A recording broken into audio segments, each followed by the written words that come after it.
Howdy there guys, and welcome back to Edgar TV, where a major change is coming on the PDC, and that comes on the release of the 2024 calendar. We saw the news break on PDC.tv. 170 days of darts will be played around the world. Now there's a couple of key points here. A new tournament will be played in Antwerp as part of the sport's continuous growth in Belgium. I agree. I go to Belgium quite a bit.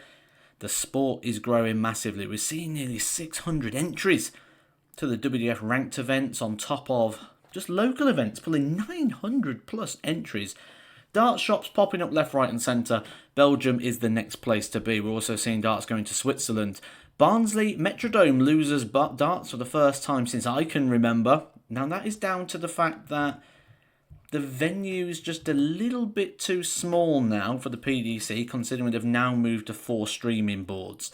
And it didn't quite look right on boards 3 and 4. They need the bigger buildings and the bigger arenas now. Now, what that does mean is darts is going to be seen in Leicester and Milton Keynes quite a lot. 50% of the tour is going to be in Leicester and Milton Keynes. For me, that's about 30 minutes, 40 minutes from my house. Typical. 11 years on the tour, travelling all over the place, expenses galore.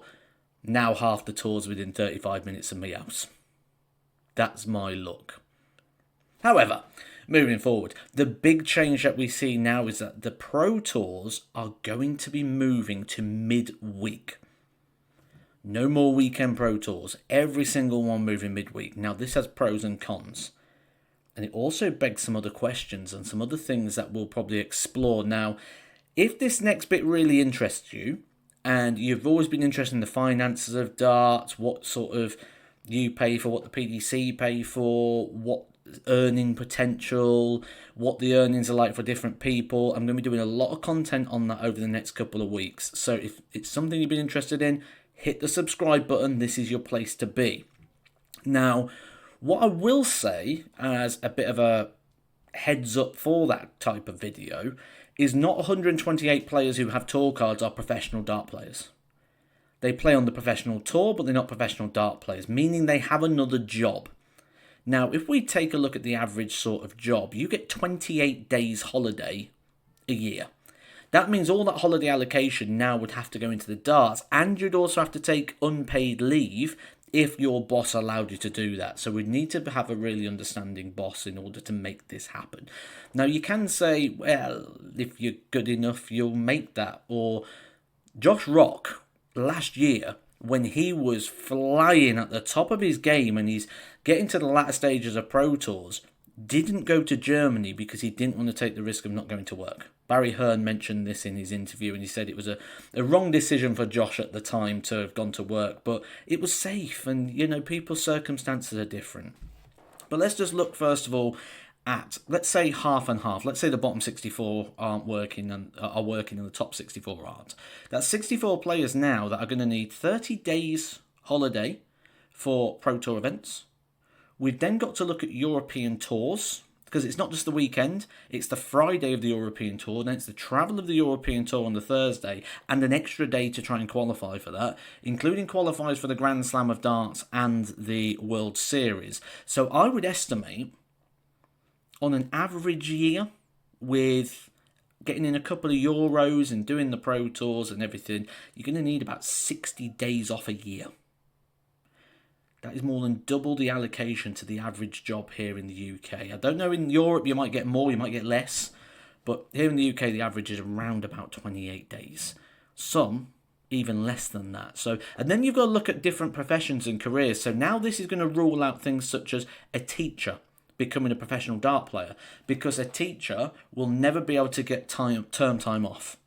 They won't give 60 days, or it might fall to about 40 because of half terms and things. But certain professions now we're not going to see come through unless they leave that profession. And when I go into talking about the prize monies and the structures and things within the PDC and within darts, you'll know that when you get to that tour card, there's still no sort of guarantees as such. So maybe that's what we're going to see included into darts, and something I'd like to see as sort of a next step in here, to see those first round losers get paid. You know, if we look at what the PDC structure is, the tour is the top, it's the pinnacle by the system designed by the PDC. So they're saying these 128 players are professionals, so by that maybe we should see that first round. I'm speculating. This isn't something that I've been told's happening or if likely to happen. I don't know. It's been a discussion that has sort of gone on for quite some time, but it's never really got any further down the discussion, and I don't even know if it's been discussed by the guys at the PDC. But with those tournaments going midweek, I think we could see a changing of the type of player we see now come through onto the tour, or now does it increase the risk a little bit? Now, that's the negative side of it. There's lots of positive to this. Number one, if you're a professional dart player, you want your weekends free. The reason you want your weekends free, that is when you're going to be able to get the most exhibition bookings. No one wants to come to an exhibition on a Tuesday night.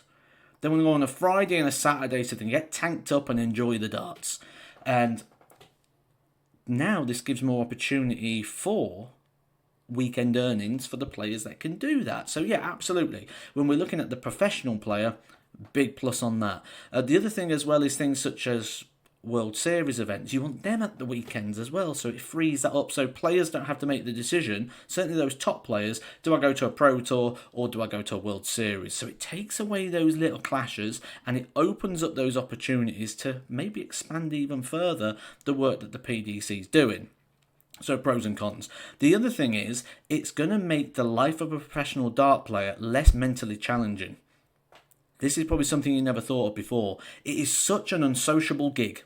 Now, the reason I say this is because as someone who's done this for 11 years and played on the professional tour for 11 years, during the week, I'll practice and you think, great, he's at home, he's doing what he wants, fantastic, he's not going to go to work like us.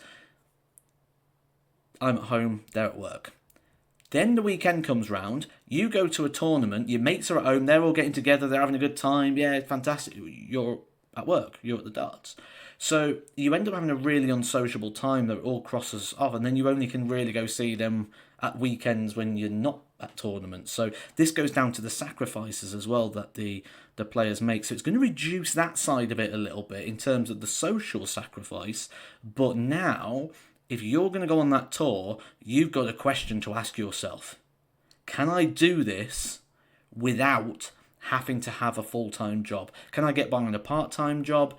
Can I get by without having to work a job in total? I'll let you know the finances and what you would need to be winning, the amount of games you would need to be winning a year to make sure that you could earn sort of the living wage here in the UK. That's going to be coming in the next couple of weeks. But this is a significant change. Don't think this is something small. The Pro Tours going from weekends to midweek could change quite drastically the face of Pro Tour darts.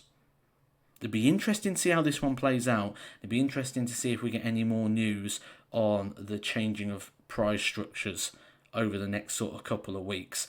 I will be updating you on everything I see and hear right here on Edgar TV. So make sure you join me here. Catch us in for some more Edgar TV. Edgar TV.